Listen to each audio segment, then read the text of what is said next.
Please be seated. God, I pray that your Spirit would soften our hearts and open us to exactly what it is that we need to hear from you. Amen. So I'm studying the Bible right now with a group of about 25 other folks. We are doing the Bible in 90 days, reading through it in 90 days. And it's a big undertaking. I asked all of the folks at our very first meeting, why are you doing this? Like, why are you here? What's compelled you to join this group? The readings, I'll tell you, it takes anywhere between half an hour to a little over an hour a day to do the readings. And so you really have to make a commitment to do this. And so we went around and talked a little bit about what was motivating everybody. And some folks were like, it's always been on my to-do list. It's kind of a bucket list item. I really want to do it. And other folks said, I've tried before and I just couldn't quite get through it all the way. The common theme with everybody was, I need other people around me. I want to do this, and I knew I couldn't do it alone. And if I just, a lot of our Bibles have reading plans in them. If you open up to the front or the back, there's a reading plan. So the idea is that you could theoretically open up your Bible and look at day one and start reading. But getting through that on your own is a really tricky thing. And so all these folks said, we just want to be in a group and we can do it together. And I could relate to that so much because about 15 years ago, Justin Coleman, who many of you know, he was a pastor here, he got a group of us together to read the Bible together, like to go all the way through it, read through. And I was doing pretty well. I thought, best of intentions. I'm absolutely going to do this. I got through Leviticus. I got through Numbers. I got through Joshua. I was really, feeling good about the pace and all of the reading. And there was some point when I missed a day or two or a few days. And so that weekend I decided I'm not going to go to the meeting because I've missed it and I don't know what they're going to be talking about, but I'm going to just book it next week, double read, and I'll go the following week. Well, I did not. So I didn't do the readings. I did not go to the meeting. The following week, I was so far behind, I would have had to do triple time reading. And at some point, I just became a dropout. And I decided I am not going to be able to follow along, and I don't even want to be there anymore. And it's just too hard because I'm trying to do it on my own. By then, I was just on catch-up mode, and there was nobody else around me. Last week, after the Bible in 90 Days group, I stayed, and there were two women who were in there chatting, and they were talking about how they had kind of been nervous when they started this process that they weren't going to be able to keep up, but they found that it was their encouragement and accountability to each other in the form of competition that was really helpful to them. So they would call each other and say, right before the meeting, they'd say, hey, I'm excited for today's meeting. I've read all of this week plus 2 more days. And the other one would be like, well, I read all this week plus 3 more days. And the first one would hang up and be like, I'm going to read more before our meeting, right? Whatever it takes, right? Because when we do things alone, whether it's reading the Bible or any other task we try to undertake, it so often feels like an uphill battle. Like we're just struggling because we're by ourselves. But when we do something with other people around us, when we stay connected to other people, we can stay faithful more easily. As Jennifer read from Proverbs, iron sharpens iron as one person sharpens another. We need other people around us. When Jesus sent the 72 disciples out to go and share the gospel and heal people and take it to all these different towns, he sent them out 2 by 2 in pairs. He knew and he told them that they would encounter hard times and then they would need each other to rely on, to hold each other accountable, to encourage them. He didn't want to send them out scattered to 72 different places by themselves. He would have rather have the number, but keep them together and know that they would last longer and be steadier in their work. In this passage from Hebrews that was read today, the author of Hebrews is encouraging Christians that are being persecuted, saying, don't neglect to meet together, but continue to provoke one another to love and good deeds. And that's the word for us today, to continue to meet together, to provoke one another to love and good deeds. You'll notice the text doesn't say, continue to meet together so your pastor can provoke you to love and good deeds. That's something that I or Tom or Amy or Cliff, we are happy to do. We want to meet and provoke you to love and good deeds. But what it actually says is so that you might do that for one another. So we might provoke one another to love and good deeds. It's a one another thing. That word that's translated as one another from Greek is alelon, and it is used in 59 commandments in the New Testament. 59 times the authors of the New Testament say things like encourage one another, forgive one another, be humble to one another, serve one another, love one another, encourage one another. Over and over again, we can see that Christianity is meant to be a one another thing. Look, we aren't meant to be here saying, okay, I'm going to come to church this morning to see how I can be loved and how I can be served and how I can enjoy my time here just because I came and I'm getting something out of it. This text reminds us that our call as Christians is to say, listen, I'm going to be around these other people and they need me to encourage them and they need me to come today. It's important that I get out of bed and I show up at church because there's people around me that need me to smile at them and love them and ask them how they're doing and check on their families and their job and provoke them to love and good deeds. We carry this responsibility to one another. Christianity is meant to be lived together. John Wesley is the founder of Methodism. He says, Christianity is not a solitary religion, and if we make it that way, we destroy it. That's the quickest way to destroy our faith, is to try to just do it all on our own strength. Me, myself, and I religion. Pastor Tim Keller, who passed away recently, said the most dangerous thing about that is that we become our own savior because we don't think that we need anybody else. And so we convince ourselves that we are our own savior. Now look at that verse 25 from Hebrews. It says, don't neglect to meet together, as is the habit of some. It's interesting that so often we talk about habits like get in the habit of coming to church, get in the habit of being in a Sunday school class or meeting with a neighborhood group or whatever. But it's just as habit forming for us to not do something. It's just as habit forming for us to stop showing up. And it can be hard to push through that barrier, right? Once we've made it a habit to stay at home, to do something else on Sunday mornings or on that Wednesday when we originally said that we'd meet with a group of people, it can be really hard. What happens is so often we convince ourselves, I went to church, I got my Jesus fix, that's enough, I don't need to do anything else. And that one and done mentality we think is going to carry us. But the author of Hebrews says this is a regular thing that we need to be doing, meeting together. If you look at the passage from Acts, it says that the early Christians devoted themselves to the apostles' teaching. They devoted themselves to community, to shared meals, to prayers. They went to the temple together and they ate and they shared their food with one another. So we see this pattern emerging even from early Christians where they went into the temple together, they listened to the apostles' teaching. It's like worship, but they had community and they had shared meals. And that's the things that they did to go in with one another. And then they had prayer where they go up with God.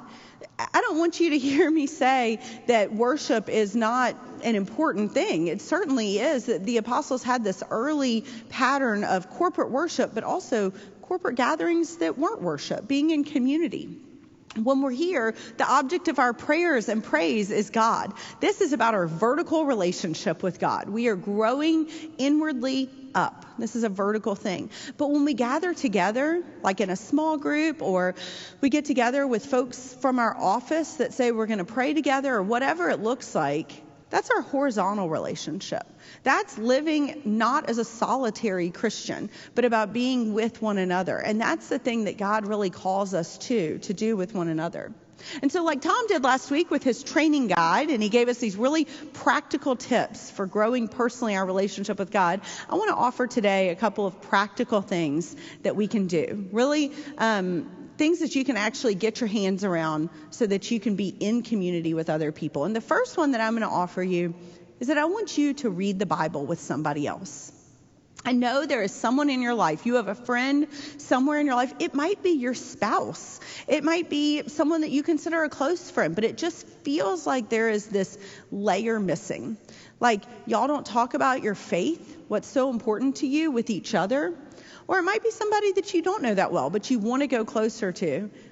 And I will tell you, reading the Bible with somebody else is going to be a way to get closer to them. Scooter Smith is a member of our church who probably 7 or 8 years ago, he had a group of guys, this was when he was living in Dallas, that some of them were business acquaintances, some of them were just folks that he knew. And he thought to himself, I love all these guys and they're my friends. And we're in relationship together, but they don't know about my faith. They don't know about the deepest thing that's most important to me. And I don't know that about them.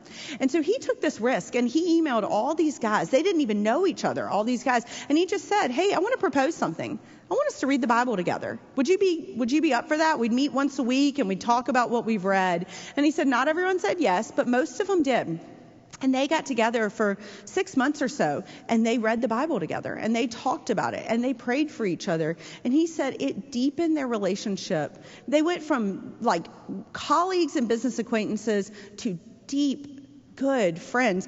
He said when we read the Bible together, it gave us a green light in our relationships that might not otherwise be there. And it transformed his relationship with God as well. That's part of what we're in the business of doing, is transformation. We talk about how our vision is to see a city transformed by the love of God. That starts with transformed people. I'm going to ask Rob Delaney, he's our student ministries director, to share with us just a couple of stories about transformation that he's seen at St. Luke's.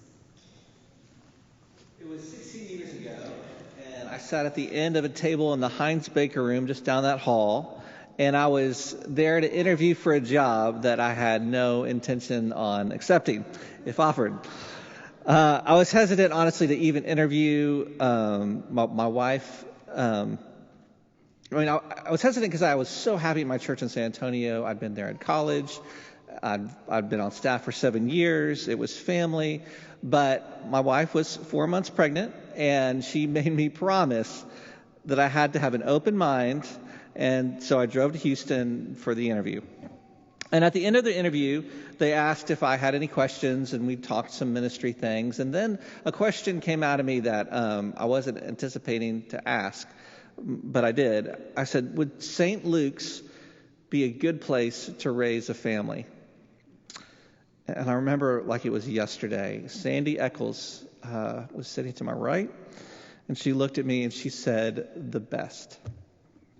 And here I am, 16 years later, and I'm here to talk about what it means to grow to grow together. And I can say through this time, after 16 years, with my whole heart, Sandy was right. Dr. Pace has a different story from that same interview. He says that this was the interview question that got me the job. Tom asked what I believe the appropriate adult to youth ratio was, and my answer was 5 to 1, that 5 adults for every youth. And that answer isn't just about a ratio, but it's really about a ministry philosophy.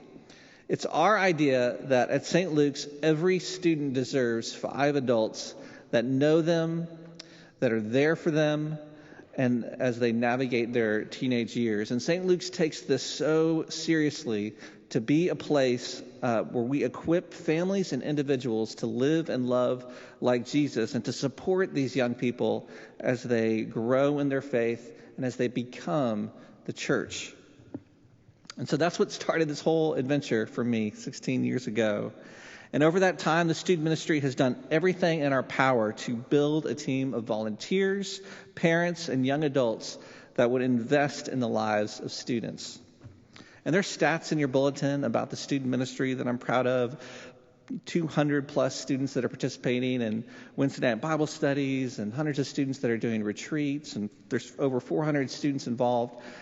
Those are great numbers, but you just need to go to the student ministry building at 1045 where I just was a few moments ago, and feel the energy in the room, or a small group. And I can't tell you how many churches would do anything to have that type of environment. But more than numbers or moments or filling buildings, it's stories that stand out. And I've seen the handiwork of God in ways that I never could have imagined. One of the things I'm most proud about in our student ministry is our Servant Leadership Academy. This is a group of high school leaders that set the tone in so many ways for our student ministry. They lead special needs activities. They plan retreats. They help us evaluate the things that we do so that we can continually improve and grow and produce the best sort of ministry for the younger students. They love each other and they love being here. And SLA always reminds me of one middle school student that we had many years ago named Remy Velarde. And he was unique in that anytime I gave a talk, Remy would come up to me and individually look me in the eye and thank me for whatever message. And that was not because my talks were spectacular, that this was just a young man, middle school, who had a hunger for God and was growing in his faith. And I was privileged enough to see Remy grew. It was Remy as a 16-year-old that actually came up with the idea that became SLA. You see, he brought up that we need to do something to build a deeper discipleship program. And to be completely honest, I was really offended when he said that. I was like, what we're doing is good. But he was right, and the program eventually became SLA. Then as a 19-year-old, Remy stayed in Houston his first year, and he was getting some courses under his belt at community college before he went off to Arizona. And during that year, he served as a 6th grade Bible study leader. And 6th graders are crazy, but he had this like Pied Piper, Jesus-centered, love of Christ, contagious joy, and it was unbelievable. And many of you know that we lost Remy tragically as a 23-year-old in a freak running accident. But in that 23 years, he was an incredible reflection of God's love. Both here in Arizona, where he went to school, he was a camp counselor at Lady Lodge Youth Camp. It was amazing. And today, one of those 6th grade students that was in his small group is a 19-year-old doing a gap year, about to go to the same school that Remy went to, and he's leading the 6th grade guys' Bible study. And that's the beauty of being around for 16 years, is I can see God's handiwork passing faith from one cohort of students to another cohort of students. When we interview our SLA, without question, we ask them, like, why are they interviewing? Why do they want to be a part of SLA? And they'll mention a student that's 3 or 4 years older that made an impact on them, and they want to have that same type of impact on the next generation.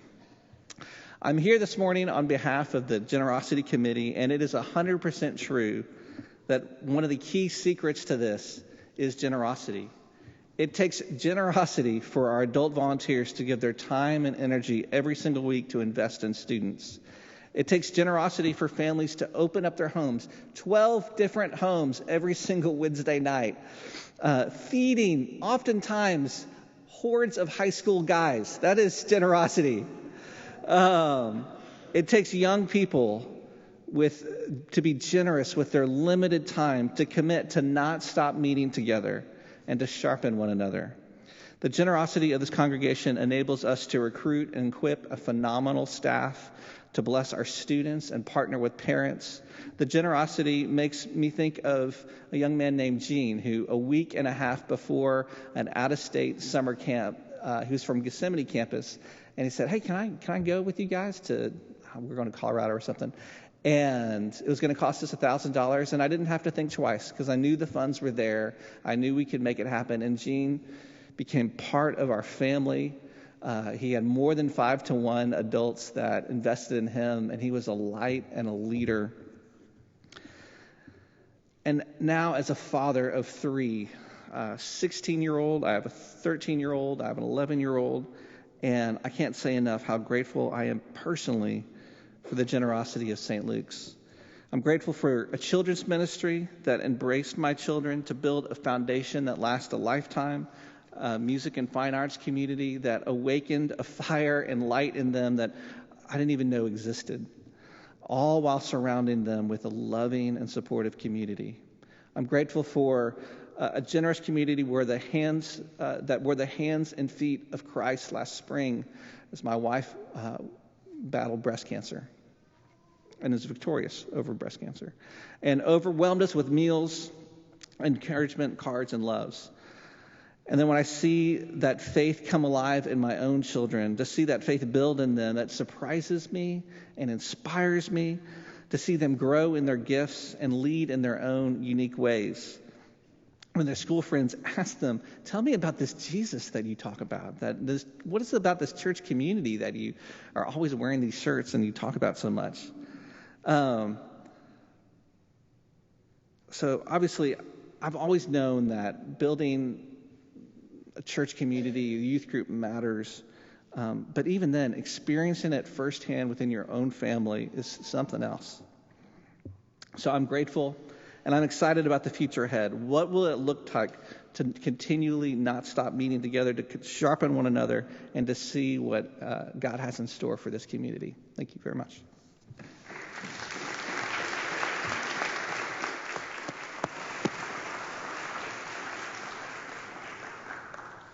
Here's what I want us to grasp today.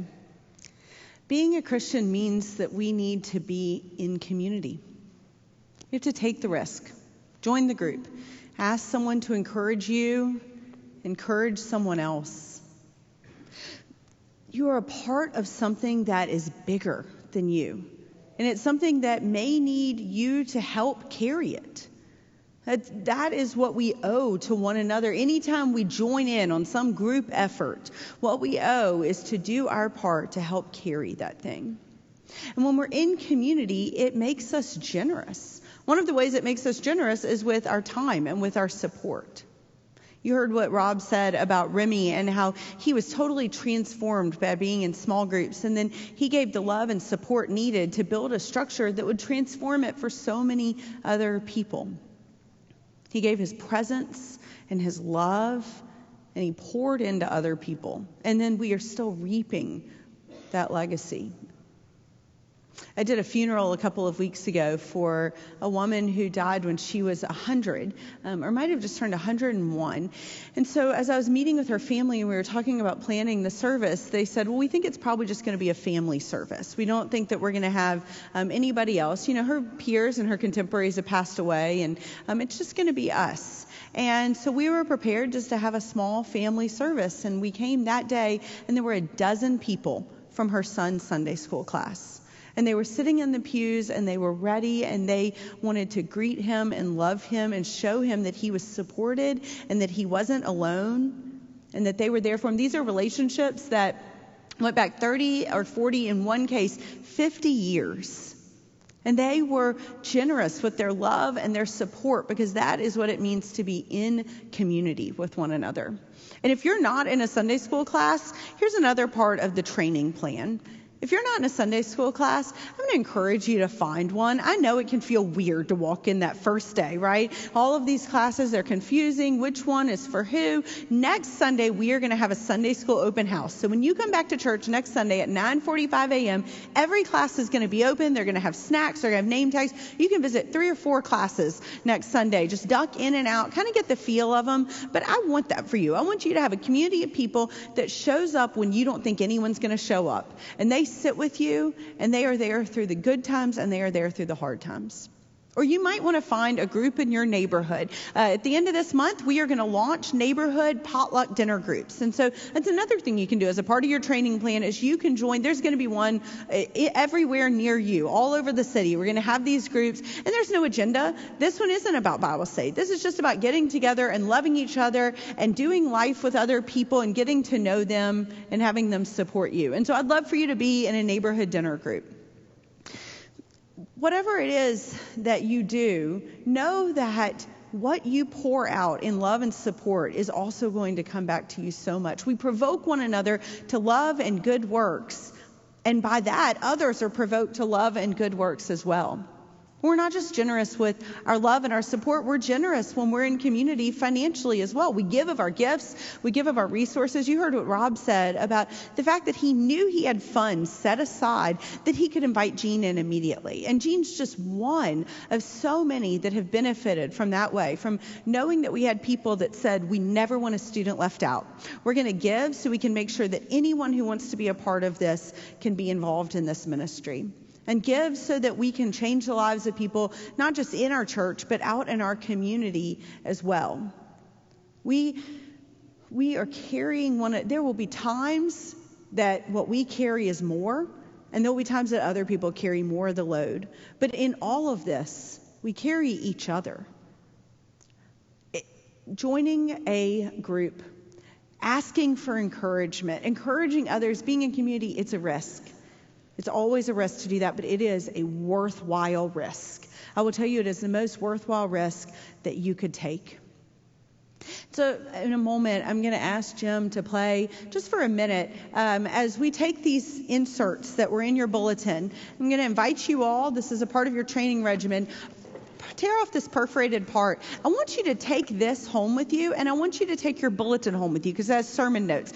Don't leave it at the door. Don't recycle it. Take it home, or recycle it at home where I can't see you and get my feelings hurt, because this is what I want you to do this week. Think about how you are going to go in community, and it might be one of these things that's at the bottom of this perforation, and you have a minute to fill it out while Jim's playing music. It might be that you've prayed already about your pledge for next year, what you're going to give to support St. Luke's so we can keep doing this ministry to see our city transform. If you have, grab a pledge card in the pew in front of you and fill that out. And then the ushers are going to come and receive these from us. Let's continue with our worship as we listen to God.